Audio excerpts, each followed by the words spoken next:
It's the morning of day 2 of 3 on a solo backpacking trip, deep into desert canyon country.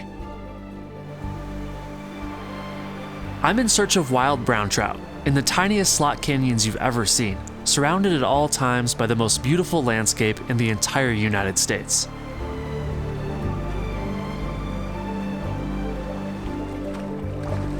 Welcome to my favorite place I've ever fished.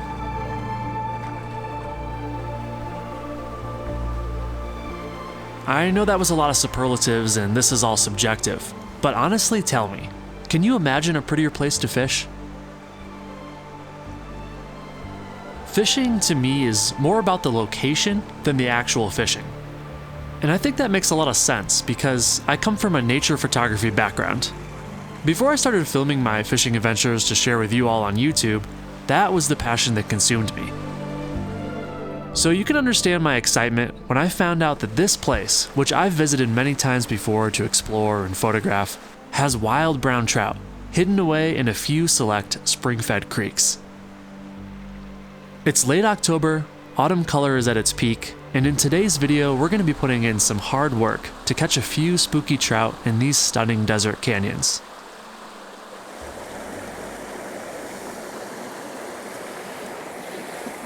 Making my first casts into the first hole of the day here. We are in, as I'm sure you can see, an incredible red sandstone canyon in the middle of the desert here, and it's full to the brim with brown trout. The day is just beginning.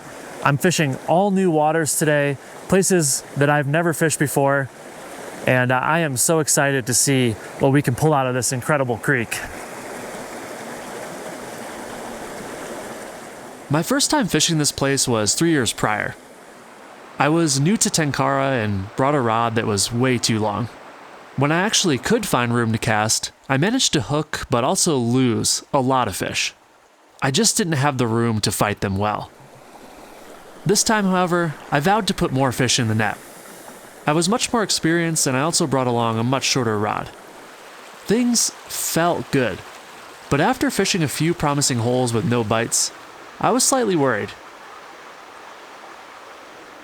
Although these fish had been transplanted here around 50 years ago and managed to survive all that time, in the desert, in small water no less, I couldn't help but wonder if the population had suffered some catastrophic fate. I really wanted to catch one and confirm that they were still in here, and before long, at the next run in fact, I did. Okay, I see a fish feeding right at the very back of the pool here. I gotta get just a little bit closer before I can make a cast.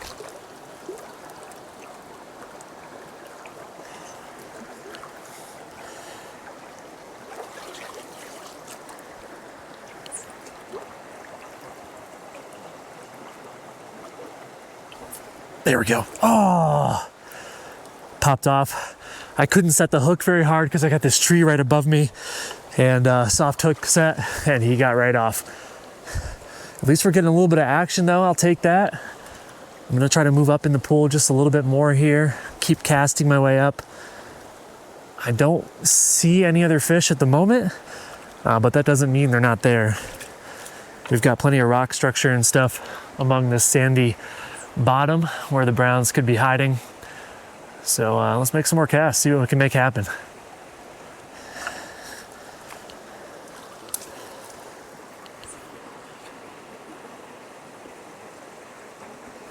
There we go. There we go.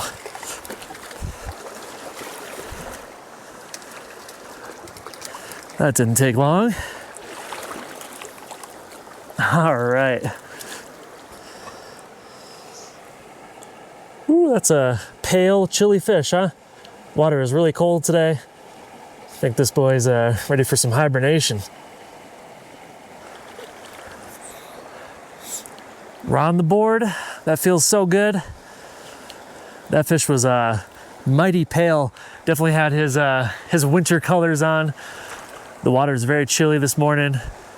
These fish could be feeling a little sluggish for sure.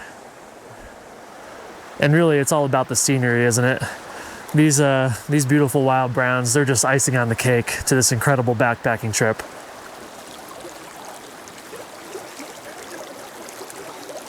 Okay, wow. Now here's a hole right here, and we have a fish right at the back of the pool again. Unfortunately, there are trees all above me here. Let's see if I can just make just a simple bow and arrow cast just to get it up in front, and hopefully I can set the hook hard enough to actually catch this fish. Here we go. Okay. Oh yeah, he's gonna take it. He's gonna take it. Boom. There we go. There we go. Okay. Got a decent hook set here. Let's get him in quick.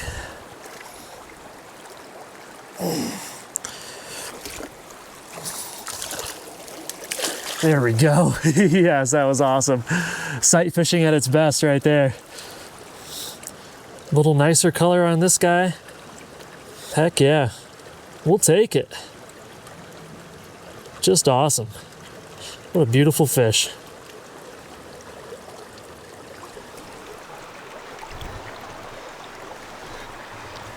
Well, shoot, one fish down already, and we have not even made a cast into the deepest part of this hole. Look at this place. Cliffs dropping right down, deep, deep hole, clear water. So cool. Just wild.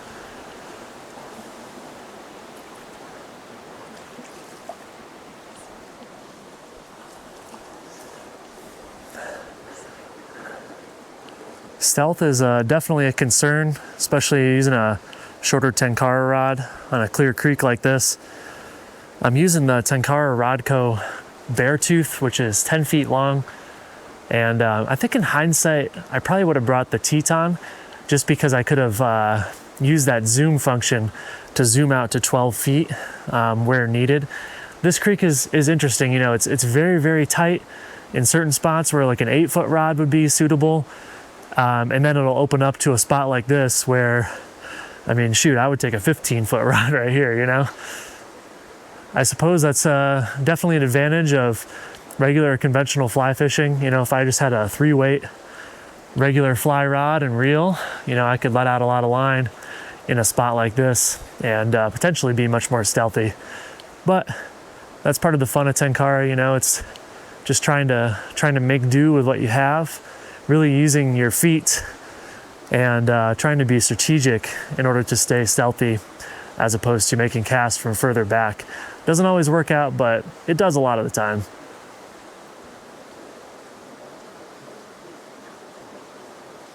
Not seeing any fish. I don't think the fish density is all that high in this creek, actually. Ah, phew. Oh, broke off. Let me go grab another fly and we'll get back in here. I'm gonna stick with the streamer for now.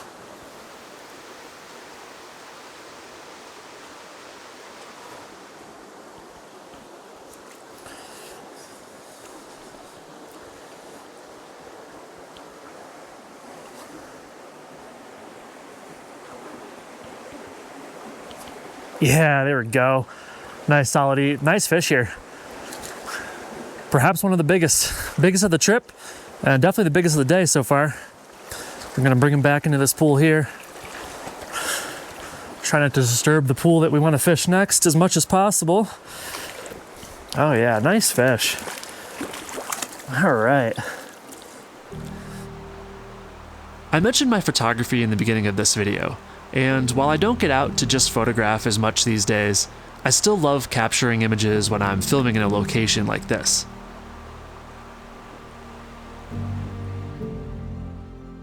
So here's a little sample of some of the photos I took while backpacking here.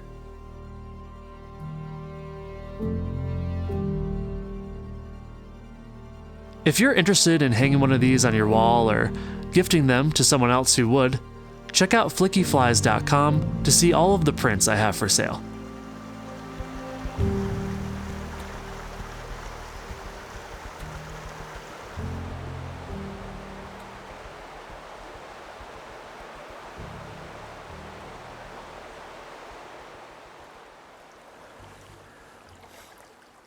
I thought I saw a fish tucked right on the left side there. You can see how there's kind of a black line of gravel and then the sand to the right. He was kind of right on the border there, I believe. This is some very, very skinny water here. It's gonna be tough to get close enough to make a cast. In fact, I might confirm that the fish was there by seeing him spook off, but hopefully we can get just a bit closer and make some casts here. Clear back cast. Here we go. Not a great cast, a little too far to the right there. Let's try again. There we go. Nothing. I swear I saw a shadow moving around, but could have just been one of those ghost trout.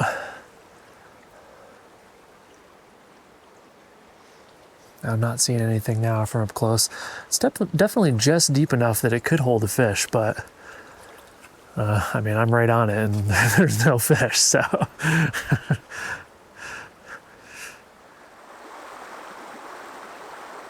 We're still gonna catch some more trout in this video, but it was around this time that I realized just how skinny this water was getting. Either through topography, the act of moving upstream, or both, the bottom had turned quite sandy and the fish less abundant. Even when I could find the fish, the conditions were so tough, requiring levels of stealth that I just didn't have, especially while having to get close enough to cast with a Tenkara rod. Those first few fish of the day, they may have come a bit too easy compared to the current conditions. I was definitely putting in some work. Not that that's a problem, by the way, because in a place as inspiring as this, it was easy to keep working. That saying, you know the one, really is true. If you love what you do, you never have to work a day in your life. So, I'm having to work for these fish, but am I really working?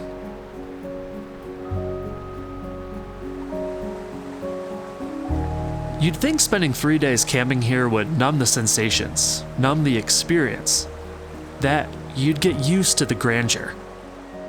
But that never happened for me. If anything, the more time I spent here, alone, in the quiet of an autumn canyon, punctuated only by the occasional call of a crow or the tweet of a sparrow, the more I grew to appreciate it. This is a place that can adjust your mindset, your outlook on life even. A place of meditation, and a place worthy of our deepest respect. And I'm so lucky to be here.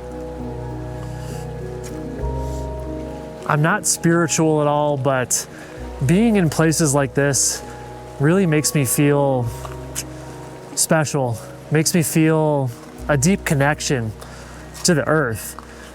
And here in the desert Southwest in particular, I also feel a deep connection to our human ancestry, our shared ancestors as a species.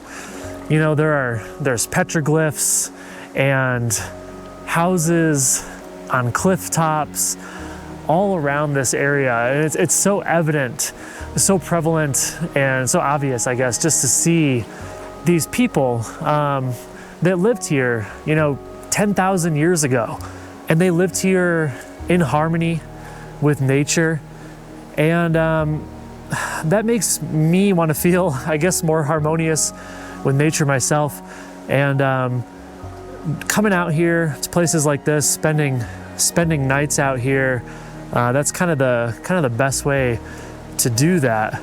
Now, it does make me a little sad as well because, I think us as a human race, we're not doing really all that great at keeping our earth healthy. And seeing how these people lived off the land, in harmony with the land, it's very inspiring. And I don't have all the answers, not by any means. I don't really know what we can do to lessen our impact on the earth in really a meaningful way. But I think that if people can come out here, spend time in places like this, maybe we can all have the mindset to try to get a little bit closer at least.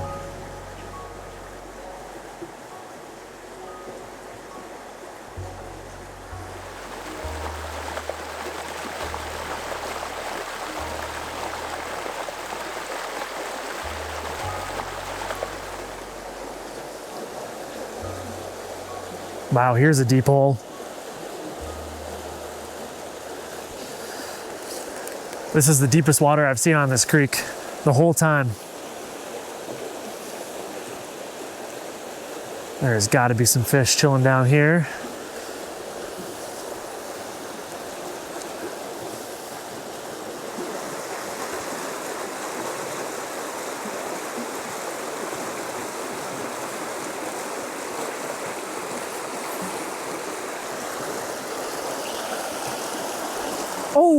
Oh, broke off. No.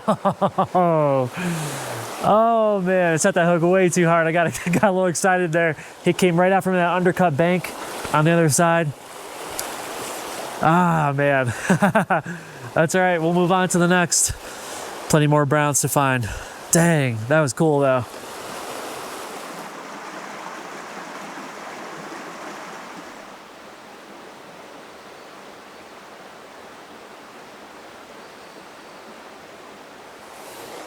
Okay, just kidding. Let me make one more cast back here. Or a few more. And see if we can find any more fish at all. I haven't worked this hole quite hard enough yet. There he is. Oh my God, he came back out. Yes. God dang, get to be catching wild browns in a hole like this. This is crazy. These cliffs. Oh my gosh. Freaking epic. What a beautiful fish too.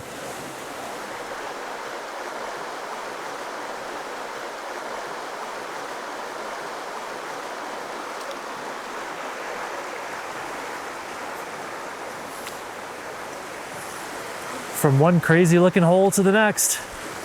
Let's get back in there. This place is a dream.